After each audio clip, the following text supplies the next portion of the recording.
News here at Fenway Park, where the Red Sox and Roman Anthony have agreed to an 8-year contract extension that will keep Anthony in a Red Sox uniform through the 2033 season with a club option for 2034. Let's send you now live to a press conference with Red Sox President and CEO Sam Kennedy, Chief Baseball Officer Craig Breslow, and Roman Anthony.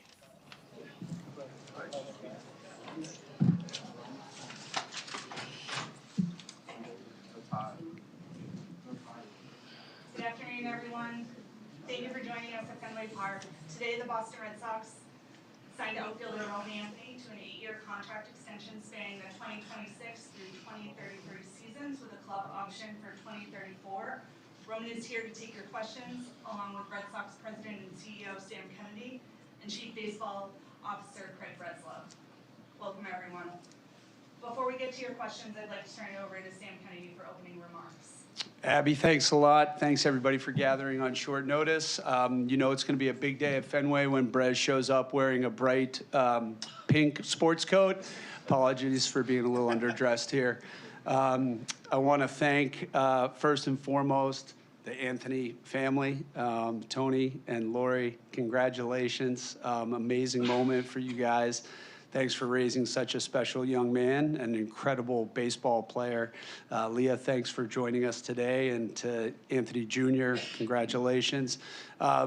We are really grateful to John and Linda Henry, who are here, and Mike Gordon, president of Fenway Sports Group, and Tom Werner, our chairman, for making this possible, for giving the resources to this franchise to continue to invest in talent and getting us back to where we belong atop the American League East. So very, very excited about today.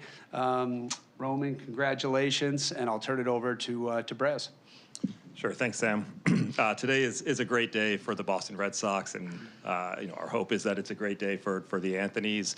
Want to thank Roman, Tony, and Lori, Leah, and Tony for entrusting the organization with Roman's future. And thank you to Roman's representatives at Frontline, Mark, Stephen, Matt. Our conversations have been spirited and passionate, but always professional, always respectful. I think looking back, this was a long time in the making, but a great outcome for everybody involved. Also want to thank John and Linda, Mike, Tom, Sam for supporting such an aggressive pursuit.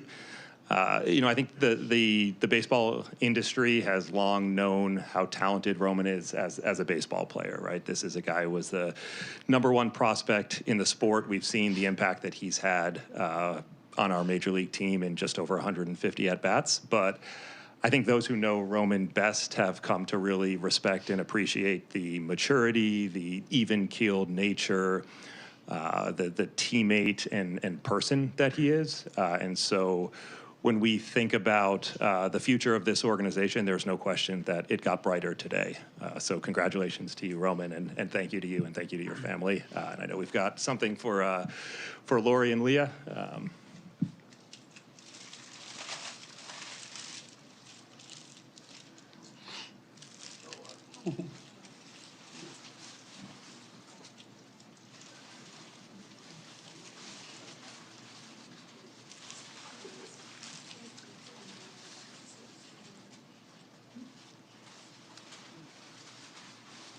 And with that, I'll turn it over to you, Roman. Yeah, first of all, I want to say a special thanks to the Henrys, Mike, Tom, Sam, Brez, the whole entire front office, coaching staff, my teammates who are here today. I can thank so many people, my family who are here today, and my agents, and just everyone along, my life who has helped me get to where I am today. There's a long list of people I could thank, and a lot of people who aren't here right now.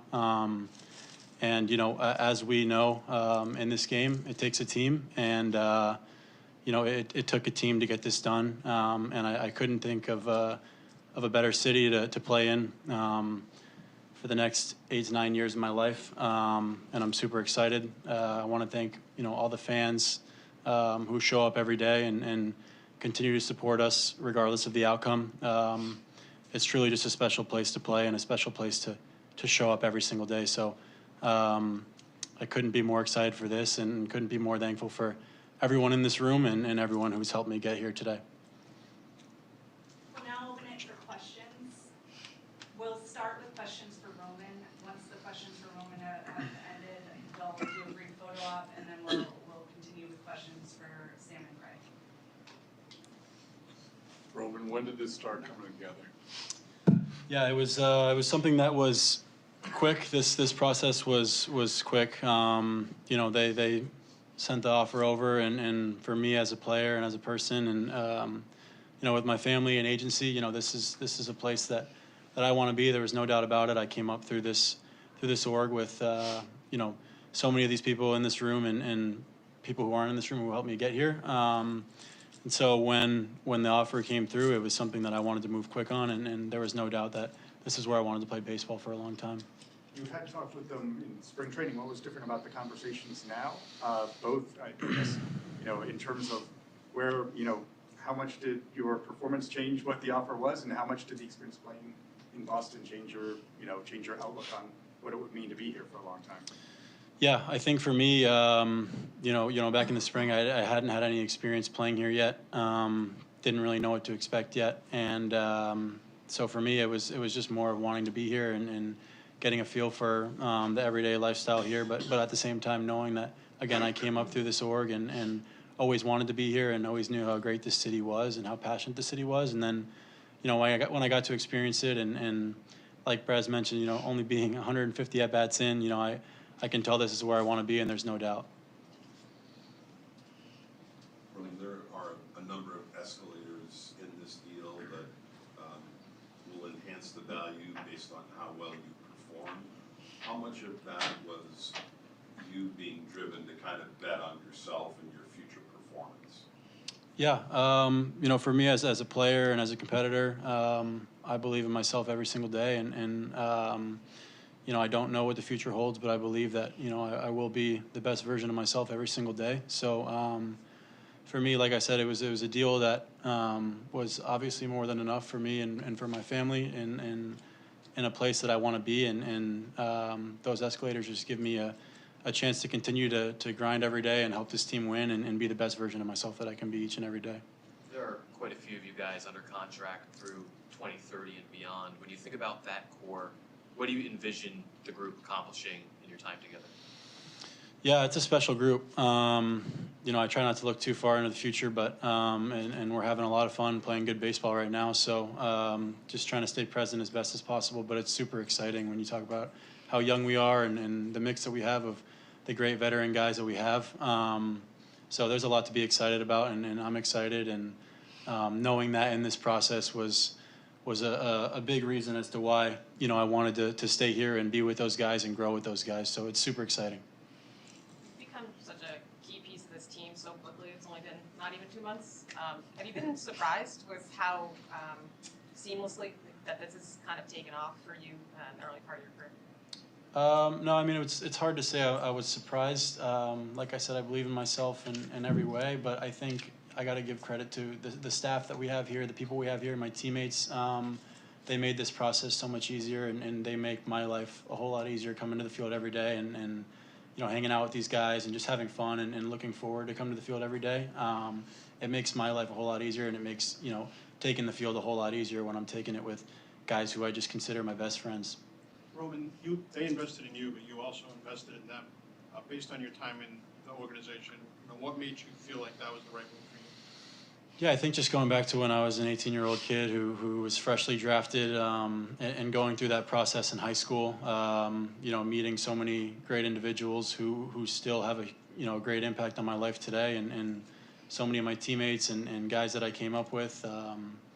You know, I think coming up through this org obviously was a big decision as to why I wanted to stay here and continue to see these similar faces for the next, you know, 9 years. And I think, you know, that was such a big part of the reason as to why, you know, I wanted to just continue to do this and continue to show up and be with the same people every day is coming up through the minors and coming up through such a great org and being in such an amazing city. I couldn't think of anywhere else I'd want to be. Were there any teammates, people you talked to as you were sort of making this decision, people you leaned on?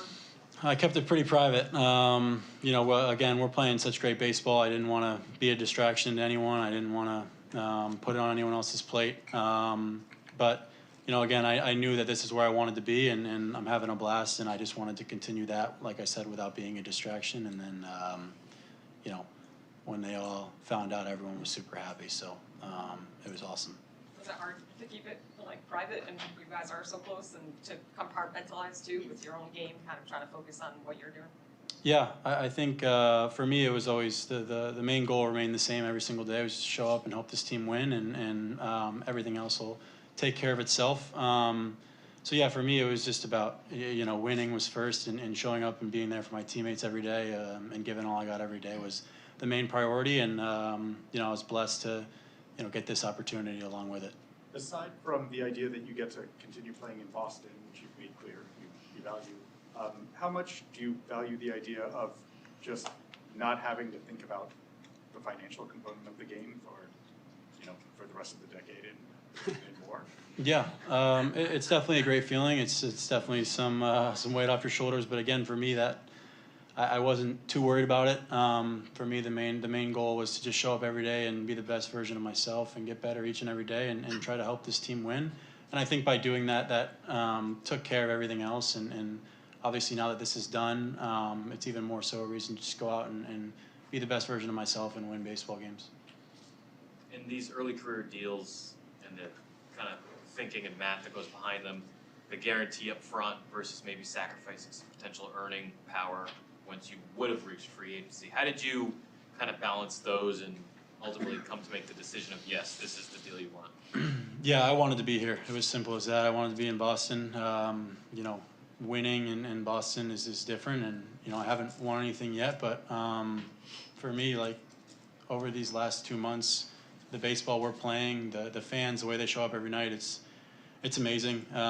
It's a place like no other. And for me, it was simple. I just wanted to be here. I wanted to play baseball in Boston for a long time.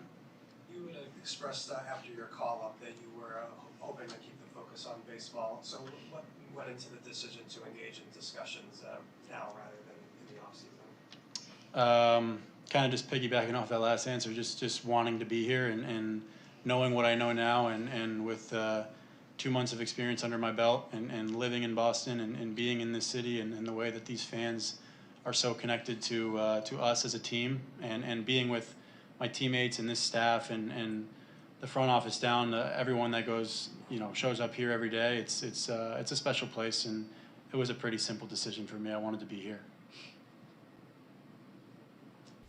All right, Roman Anthony and the Red Sox agreeing to an 8-year contract extension that will keep him in a Red Sox uniform through at least the 2033 season, with a club option for 2034. We heard from Roman Anthony. He's going to go suit up into his baseball uni and get ready for the game. Right, Again. he suited up He had for it the on press earlier. conference. Now he's going to suit up for the game. And we're going to hear from Craig Breslow and Sam Kennedy. We'll go back to that press conference right now. I guess Roman had a previous obligation. Starts at 7:10. So.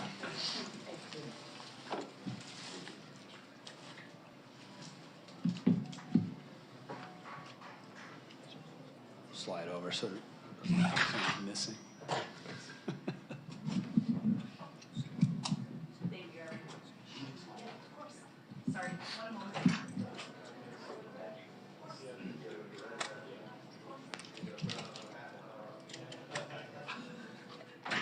Thank you, everyone.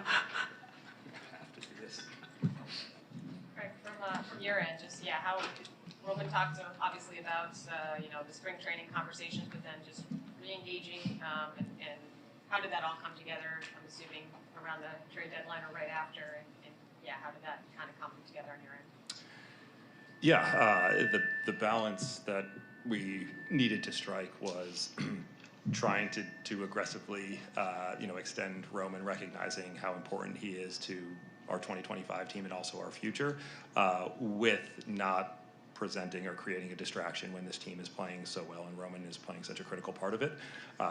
We tried to, and it seems as though we successfully struck that balance by putting forth an aggressive offer and being very clear with Mark and Roman's camp that we had no interest in allowing this to become a distraction, that if we could work through this quickly, that would be great, and if we couldn't, that was also okay.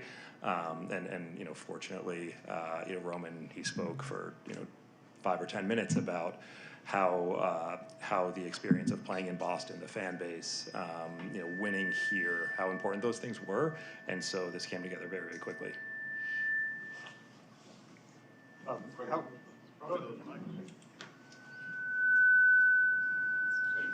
Made it worse. So how different is the way that you view Roman now versus when you called it, versus when you were having spring training talks?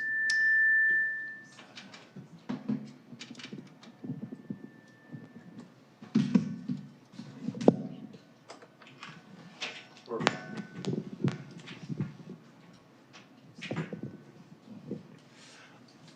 I don't think we view him all that differently in terms of recognizing that this was an incredibly mature, I guess, 20-year-old at the time, 21-year-old now, but someone that we felt like was going to successfully transition to the big leagues, someone that we believed could be a cornerstone player for us.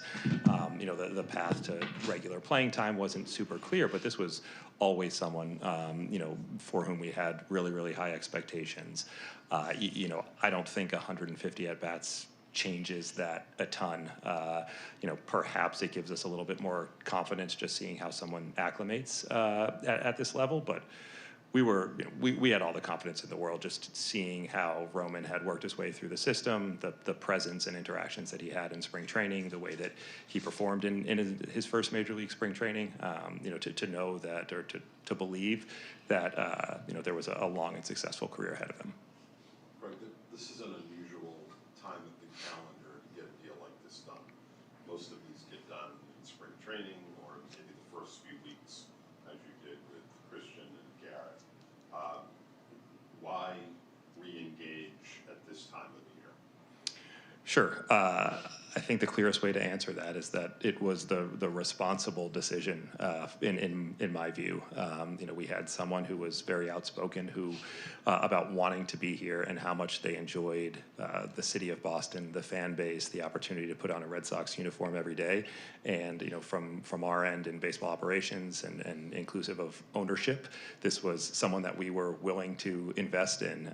And so it got to the point where we had to make this effort. And it was either going to work or it wasn't, and it was going to happen pretty quickly, so it didn't become a distraction on the field. And I think both sides are incredibly excited about where we ended up. Sam, you guys have been aggressive with extensions in the last few years. Is that based on experience in the past? That you've had some star players who have left, others who have stayed. Kind of what's led to this aggression? Well, there's a baseball operations project that's underway that we're really grateful that Craig Breslow decided to take on just a few short years ago. We're not done yet, but it's heading in the right direction, and signing our homegrown, young, talented guys is a huge part of that. That's been the key piece of having success in our time here is locking up our homegrown talent who want to be here. And you just heard Roman Anthony. I mean, what more could you want in a player in Boston, someone who wants to be here above all else? So, and yes, in the past when we haven't signed homegrown players, it's hurt, and when we haven't found a way to a deal. So thanks to Brez for being so aggressive. He's had a very aggressive last couple months, and we're grateful for his efforts and everyone in baseball ops. Sam, just sort of referencing the number of extensions that have been handed out.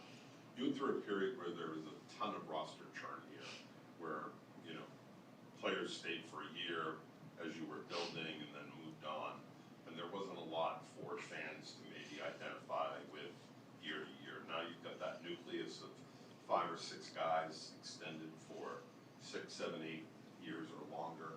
How important is that for the organization to appeal to the fan base and maybe remind them that it's okay to fall in love with these guys that are going to be here a while? Yeah, it's huge. It's a really exciting time to be a Red Sox fan. And you're right, it's okay to fall in love with our stars and recognizing that a lot of these guys are going to be around for a long time. It's been an affirmative goal of Brez and his team to lock up the key members of the organization, especially those who value playing in Boston in front of the best, most passionate fan base in all of Boston. So it's a great day for the organization. Towards that end, Sam, I mean, it's 10 straight sellouts and the crowd's been louder. You're talking here about locking up future. Does it sort of feel like, whether you want to call it a rebuilding or whatever the last few years have been, like it's coming together now, the plan is sort of taking that next step moving on? Yeah, it does. I mean, John and Mike and Brez and Tom, myself, we're really committed to getting this thing right. We're hungry for more championships. That's the goal here, and it starts with tying up your young talent that wants to be here. You pointed out the players are now talking about the atmosphere out there, sellout crowds, night in and night out. It's felt sort of like the old days for those of us who go back a couple of decades, and it's just been great to see. And we got to keep it going. Like Roman said, we haven't won anything yet, and this new young group wants to be a part of that special atmosphere. It's exciting to see and exciting for our fans. Whereas for you, towards that end, betting on the right young players, bringing that tour together, how gratifying is it now that you're being able to lock up the guys you see as core parts of that? Incredibly gratifying, and these are organizational efforts. Roman referenced the number of people who had kind of touched him throughout this journey, whether it's PD staff, amateur scouting staff, guys in the office. Paul Taboni here did a ton of work to get us here, and I think that is just exemplary of the direction that we're headed and confirmation that it is the right one. We know the players that we've drafted and developed better than any other team, better than any other organization, and so there's just something special about acquiring these players, having them develop through our system, and then watching them blossom into stars at Fenway Park. Sam, along those, what you're talking about, it feels like they used to. You had that run of Pedroia and Euclid last year in those extensions. I mean, and then you had that dynamic in the clubhouse where you had veterans. Does it feel like that?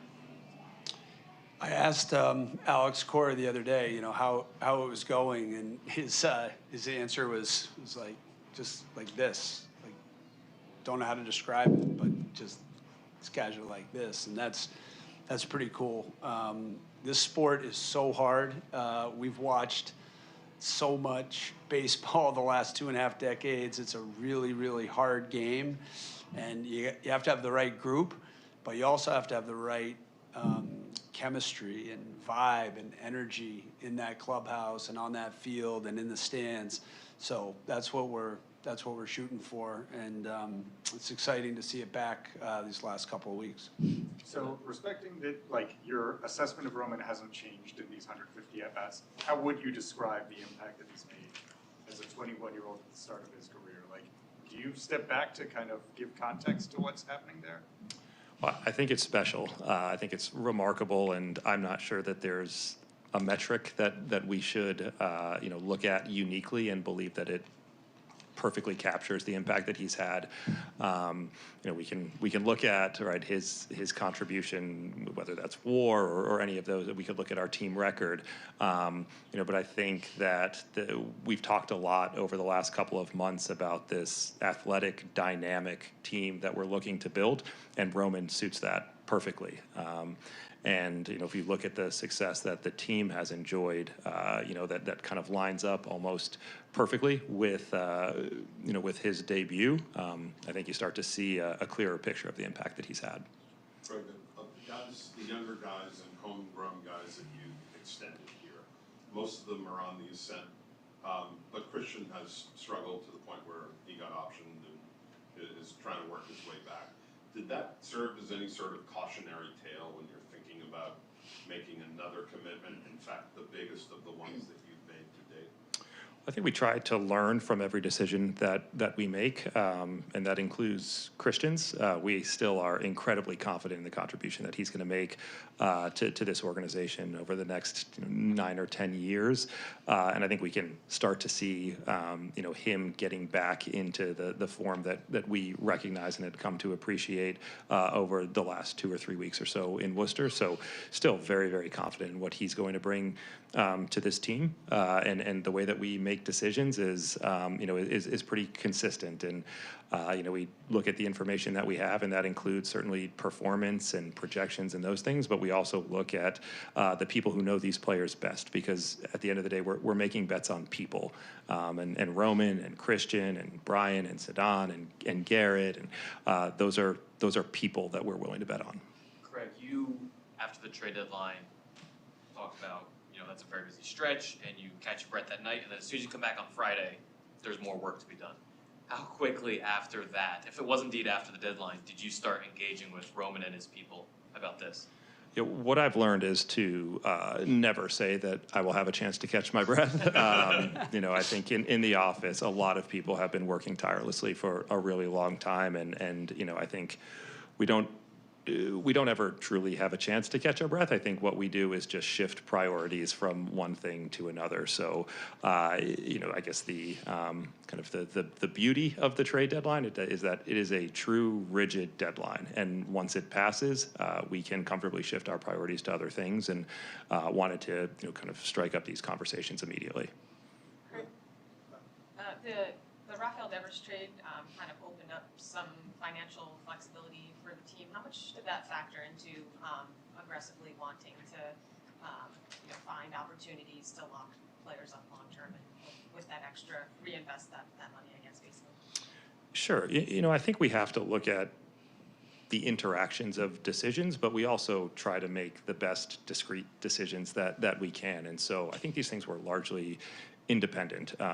We felt like what was best for the organization at the time was to trade Rafi, and yesterday, we thought that what was best for the organization is to come to an agreement to keep Roman in a Red Sox uniform for a really long time.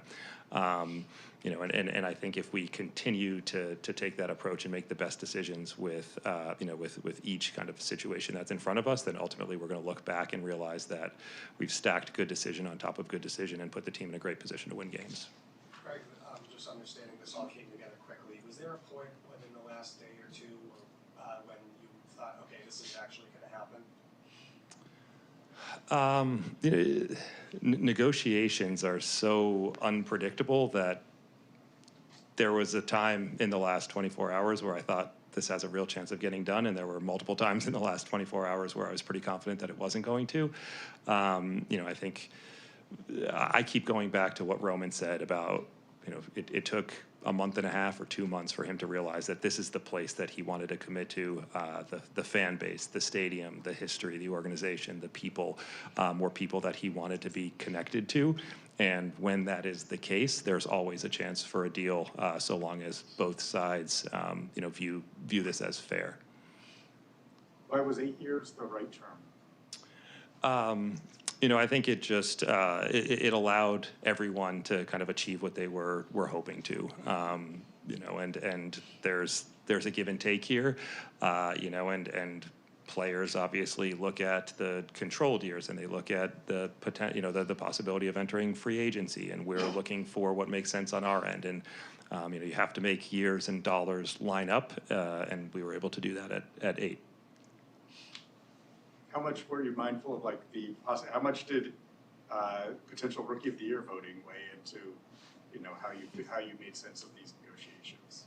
Yeah, there were a number of conversations back and forth around that, and I think it clearly didn't become this prohibitive element or factor, but it was something that both sides needed to get comfortable with in terms of how we were going to address it. It's real, we can't ignore it, but at the same time, if the overarching themes here were Roman wants to be a Red Sox deep into the future, and we want Roman to be a Red Sox deep into the future, then there's a chance for us to find common ground. Thank you. Now what?